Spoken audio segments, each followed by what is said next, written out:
Nerds, we are doing a breakdown and review of the Mandalorian season premiere, episode 301, The Apostate, starting now. Welcome to the Nerd Social. I'm Nathan. And I'm Colin. Hey, so the spoiler-free log line for this episode is The Mandalorian begins an important journey. This is written by Jon Favreau and directed by Rick Famuyiwa. I had to get his name wrong there. Sorry for butchering his name. But Colin, what do you think of this episode? It's a soft re-entry into what we were talking about. So we left off, if people did not see the Book of Boba Fett, we left off with him, I think it was in that starship with Luke Skywalker. And Luke Skywalker taking Grogu to the Jedi Temple. So that was kind of like the last scene of like Mandalorian season 2. Kind of like it was very emotional for Space Dad there. So it was like very, very emotional, touching scene. And then we got a little bit of a not delay, but more like a diversion with the Book of Boba Fett. He did appear in some episodes, specifically episode 5, which was titled The Return of the Mandalorian, which was really good. I really liked that episode. And episode 6 as well, I think it was like Along Comes a Stranger. So he was in those 2 episodes. I think also at the end of the Book of Boba Fett. So we left it off with him trying to start this new journey. There were hints of that at the end of the Book of Boba Fett. And so for this episode, it was kind of like more of a continuation of where we left off there, with him having this journey now that he's with Grogu and with the new starship as well. So now he's just getting that set up, and it was mostly a setup episode. I was okay about it. It's not like a great episode in terms of a rating in our new rating system. I would give it a 6 out of 10. So probably won't revisit it as much. Say, oh, I need to see this again. But there are definitely some. I would have to say that there are definitely some episodes within the 2.5 seasons of the Mandalorian, 2.5, that are forgettable. Like they weren't very compelling. There's some that are barely compelling, some that are really well done, but overall I think that it was like a solid 6 overall. So that's how I felt about this episode, and I hope there's going to be more reveals and more things that's going to happen over the course of season 3 of The Mandalorian. Okay. Yeah, I thought you were going to be more bullish on it, because I know this is on your list, your most anticipated, from our video several weeks ago, or a couple months ago actually now. Right. But yeah, I think I had a similar, reaction that you had, similar to what you had. It was fine, but we decided not to do the Bad Batch reviews because I guess we didn't have enough people interested, and I didn't have the bandwidth to do them by myself. But I have been watching the Bad Batch, and honestly, the Bad Batch this week was better. It was a lot better, and the writing was better, and it was more interesting. This was a bunch of shorts that was like loosely connected and with like some action set pieces, but I mean, there wasn't much of a story. Like you said, it was a bunch of table setting for what I hope is better episodes. Yeah, it was fine. Like you said, I don't think it's something to revisit. I thought you were going to be stronger on this, so I had it at 6 as well. It was fine.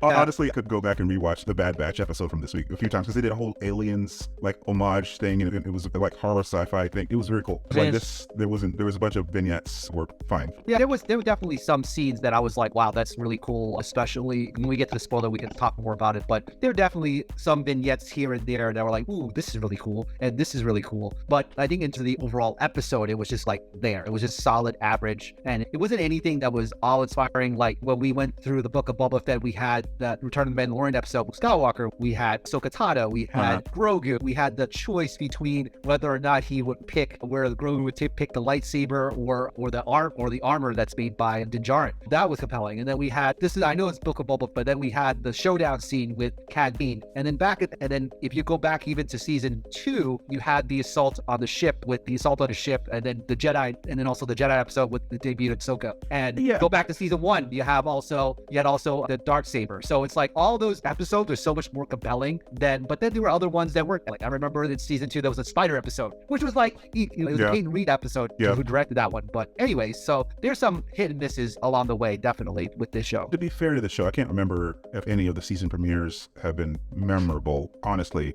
I know there was a scene in the first episode of the first season where he cuts a man in half when he pulls it through the thing. Like that's the only thing that I really remember from that episode, honestly. I don't remember at the beginning of the second season off the top of my head. So all the things that you listed were deeper, and even in the Book of Boba Fett, which was very uneven, that scene with Cad Bane was like at the end of the season. The Ahsoka episode was like in the middle of the season. So like maybe it will get better, but it wasn't a lightning start out of the gate or anything. It was fine. It was a bunch of, we were talking about this before we started streaming. I think it was just they didn't have confidence in people actually watching the Book of Boba Fett because some of the beats repeated here. So yeah, it was fine. All right, so I guess we start talking about it because we're talking around it. All right, so if you enjoyed the conversation, please like, share, and subscribe. We really appreciate it. All right, spoilers that.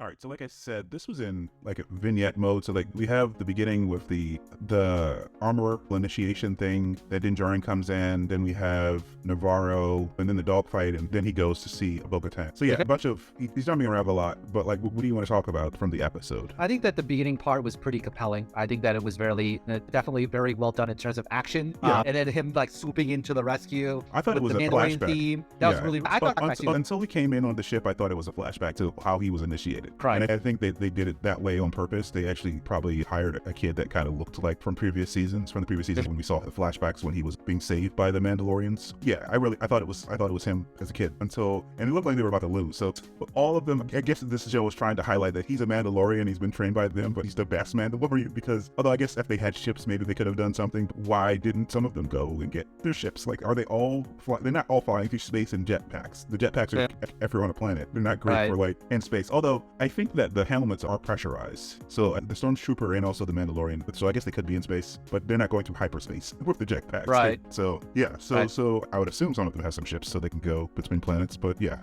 His rescue was cool, but because it did not look like they were gonna beat the beast. I think it ate at least one person. Yep. Of course, they also borrow from each other. It's definitely from Iron Man. It's like the beginning. They didn't really the beginning of the Star Wars intro. They just did the Iron Man thing, but with the hammering. So it was really interesting that they did that. Sure, but this is written by Jon Favreau, so he can't really steal from himself. That is true. Yeah, so I mean, it's just saying something that he's done before. But yeah, the hammering before you see anything, it's something he's done. And in Iron Man, he's doing it here as well. It's got the same sound. But yeah, like I said, the next scene after that is basically something that we saw in The Mandalorian 2.5, like the conversation with the armorer. Right. He already had.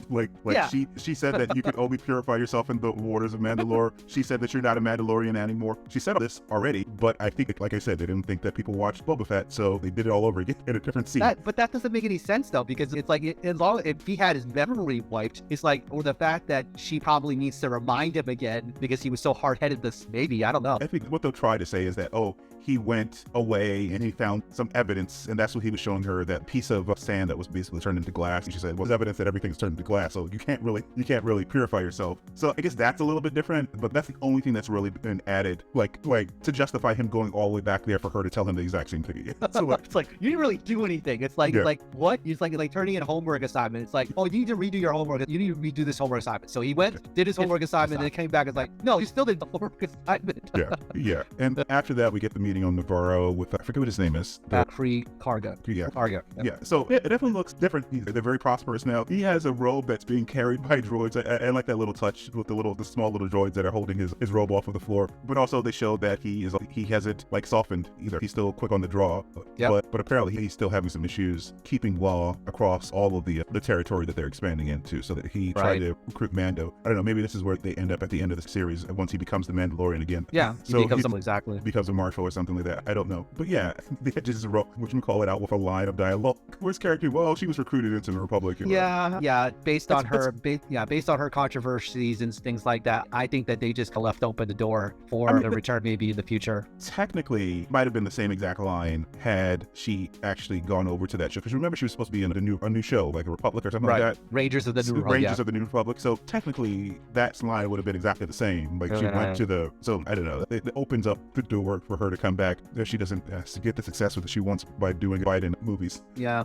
Each of its own. Anyway, the scene. Oh yeah, and then they have IG-11. So I feel like I don't understand his need to have IG-11 back, and also diminishes IG-11's sacrifice to bring him back.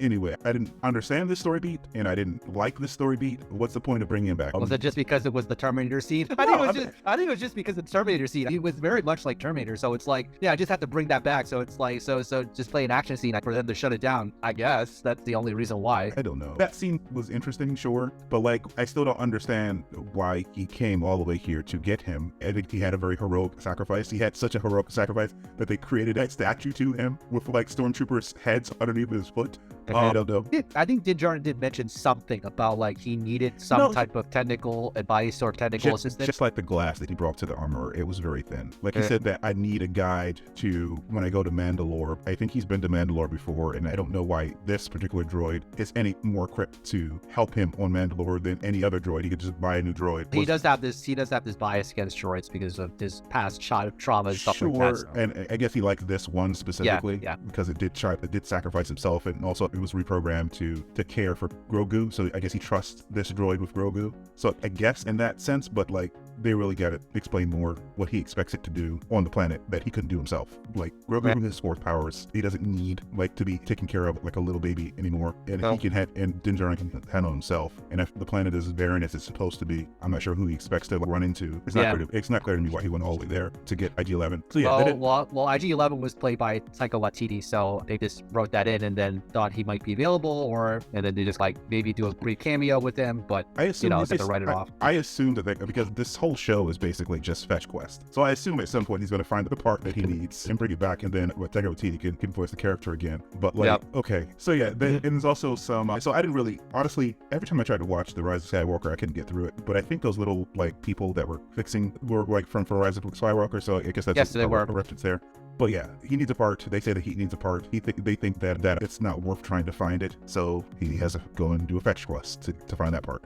Because apparently he needs IG-11 for reasons. So, and then I guess in between trying to talk to Kree and fix IG-11, there was the whole pirates showdown thing, which that was a cool scene. Yep. The space battle, I don't know how you felt about the space battle. It was okay to me, but it was... Yeah, it's certainly well done. And I think that we did have one back, I think, in season 1, which was pretty cool as well. I don't think it's as well done as the one back in season 1. I think there was a lot more tension in that space. It was like a one-on-one space battle, if you remember, from season 1 between. I honestly will probably read more than I remember this one because I fell asleep around this point of this episode.